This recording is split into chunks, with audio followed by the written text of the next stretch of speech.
guys, Retro Reviews here again with another Age of Extinction video review, and this time we finally get to doing a Decepticon.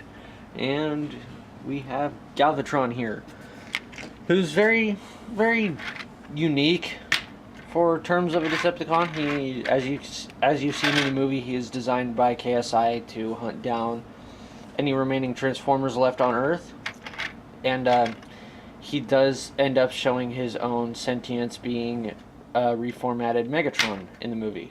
Spoiler alert. So, but if you didn't already know that, then you're probably like 11 years old and didn't know that Galvatron's always turned into Megatron at some point. So, or turned from Megatron at some point. So, here we have Galvatron, his cab-over engine semi-truck mode, which is not mentioned in the instructions or packaging anywhere, but it is a 2012 Plymouth Freightliner Agrossi, which does look very nice. It does roll fairly decently. All 6 wheels are hitting the ground. As you see there, a lot of robot bits showing the truck mode. We'll get to that in a bit. Real quick, size comparison wise, with a Generations Deluxe vehicle, we have Generations Bumblebee. As you see, does kind of scale pretty nicely. And there is Bumblebee again as robot mode for High Octane Bumblebee. Shows size comparison for that. And size comparison with another Voyager from the line. We have Optimus standing there. So we'll get to that in just a moment. He does come with this weapon, which does fire a missile. It's a weapon that he uses in the movie, and it can plug into the top of his truck mode. But with the light gray color, it does look very bland, and it doesn't really. It sticks out way too much. So, anyways, also one thing about the colors is I think the gray appears way too bright. I think in the movie he does show up more of a gunmetal gray or even a black. But anyways, it does still look pretty nice as a truck mode. Now, to transform into robot mode, he is a complete shell former. I'll start off by saying that, and we're going to go ahead and start by folding these bits back, like so, and take these pieces out and fold them around.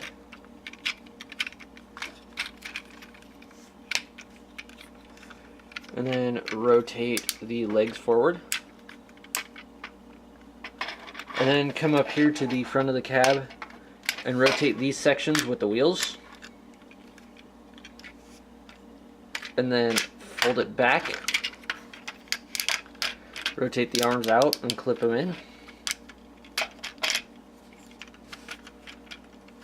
As well as fold his head out. And then go ahead and fold this piece up. And then loosen up the grill. We don't want to fold it all the way forward just yet. But then also, this whole backpack, whoa. This whole backpack does end up collapsing in actually quite a unique way.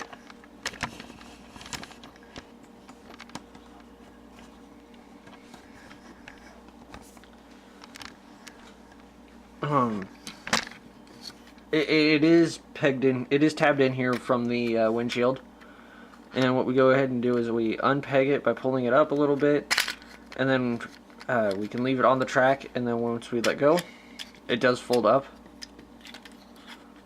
Make sure the grill's back, or the bumper's in the way, out of the way. And then there is a little post right here on the middle of the bumper that does fold, that does hide into that chest plate, and then fold that up.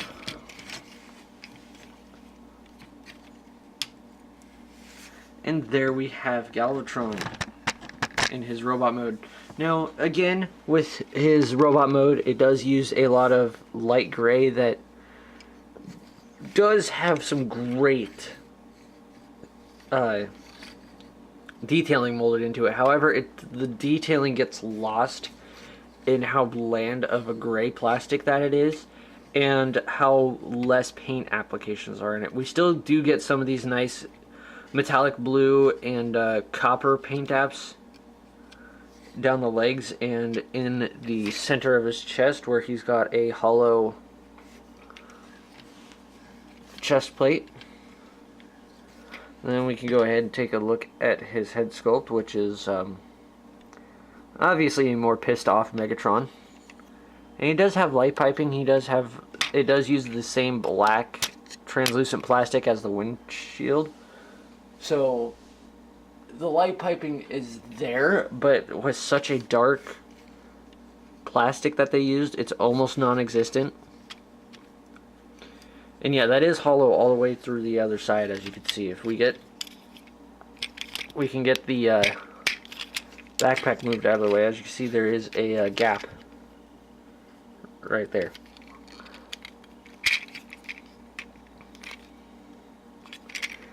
So yeah, posability wise, he does have a head on a ball joint, which gets a little hindered by his collar and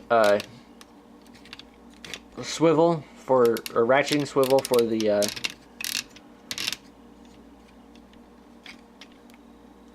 the shoulder, as well as outward movement, bicep swivel, double hinged elbow thanks to the transformation, no hinge in the wrist. We get universal joint with a weird at the angle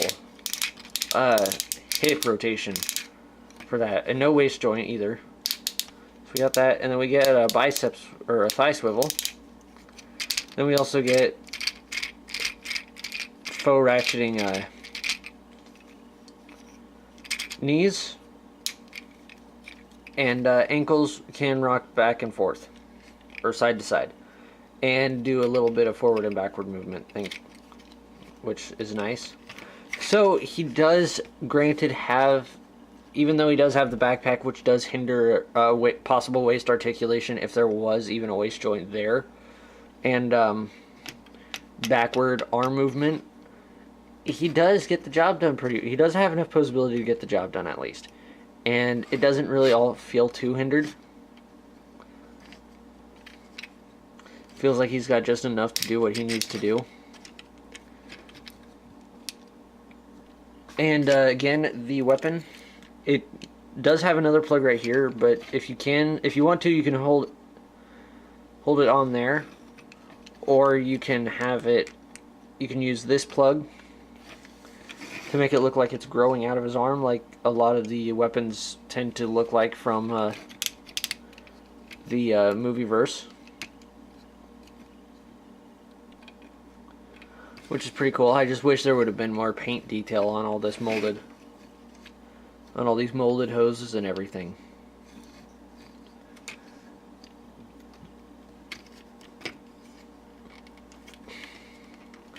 So yeah, size comparison wise, again, here he is with Bumblebee. As you can see how much different he becomes, or how much taller he becomes when he gets in robot mode. And here he is with the Evasion Optimus Prime, the other cab over engine semi-truck.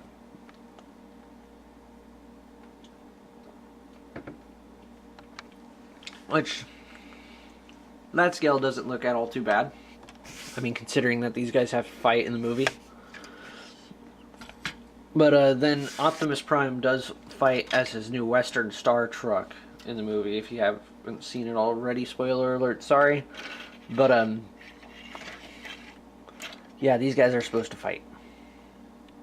And they're supposed to kind of stand up tall, like, stand up to each other. So it's a bit unfortunate, but yeah, overall he does look very nice as Galvatron. I do wish there was a bit more paint applications done to him, but oh well. Now again, with the Pacific Rim the Pacific Rim design references that I've noticed, he does have the giant hole in the chest similar to the nuclear reactor that Gypsy Danger had on Pacific Rim. So of course that does kind of look like that. But also as design elements, take it from Optimus, because if you have seen the movie already, you know KSI was building Galvatron to kind of look like Optimus, kind of like that. So he does have the shoulder pieces hanging over like Optimus does, as well as these things coming up off the side like Optimus does. So at least he does have some kind of design aspects coming after how Optimus looks.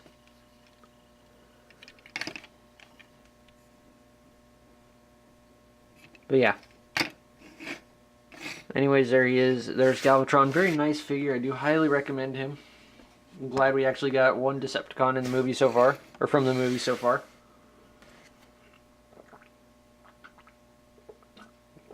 Anyways, this is Ratchet Reviews. I hope you guys liked this video review, and I will see you again next time.